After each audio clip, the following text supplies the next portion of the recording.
लांजा नगरपंचायतीची निवडणूक मोठी रंगतदार ठरणार आहे। पंचायतीची निवडणूक ही मतदान 2 डिसेंबर रोजी होणार आहे।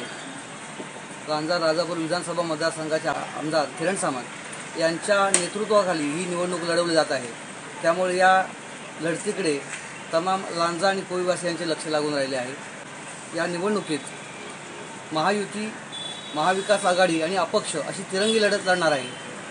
शिवसेना, भाजप, राष्ट्रवादी यांच्या महायुतीकडून सावली सुनील कुरूप या निवडणूक रिंगणात उतरले आहेत, तर महाविकास आघाडीकडून पूर्वा मंगेश मोळे या रिंगणात आहेत। भाजपाचे जिल्हा उपाध्यक्ष असलेले संजय यादव यांच्या पत्नी प्रियंका संजय यादव या निवडणूक रिंगणात उतरले आहेत। त्यामुळे यावेळची निवडणूक ही अतिशय चुरशीची आणि अटीतटीची होणार आहे। तर लांजा नगरपंचायतीच्या 17 जागांसाठी एकूण 57 उमेदवार रिंगणात आहेत। त्यामुळे नगराध्यक्ष पदाबरोबरच नगरसेवक पदासाठी या ठिकाणी मोठी चुरस पाहावयास मिळत आहे। लांजा नगरपंचायतीच्या सार्वत्रिक निवडणुकीमध्ये इच्छुक उमेदवारांनी मोठ्या प्रमाणात आपले उमेदवारी अर्ज दाखल केले होते।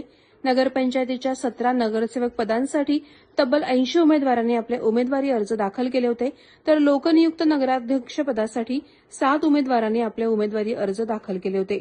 छाननीमध्ये नगराध्यक्ष पदासाठीच्या 7 पैकी 3 तर नगरसेवक पदासाठीच्या 80 उमेदवारांपैकी 12 उमेदवारी अर्ज बाद ठरवण्यात आले होते। तर शुक्रवारी उमेदवारी अर्ज मागे घेण्याच्या अखेरच्या दिवशी नगराध्यक्ष पदासाठीच्या 4 उमेदवारांपैकी 1 तर नगरसेवक पदासाठीच्या 68 उमेदवारांपैकी 11 उमेदवारांनी आपले उमेदवारी अर्ज मागे घेतले। यामुळे लढतीचं चित्र स्पष्ट झालं। नगराध्यक्ष पदाच्या निवडणुकीत 3च उमेदवार रिंगणात असून तगडी लढत होणार आहे, तर नगरसेवक पदासाठी प्रत्येक प्रभागातून 3 ते 4 उमेदवार रिंगणात असल्याने नगरसेवक पदाच्या निवडणुकीत देखील लांजामध्ये मोठी चुरस पाहायला मिळणार आहे। प्रहार डिजिटल न्यूज ब्युरो, लांजा।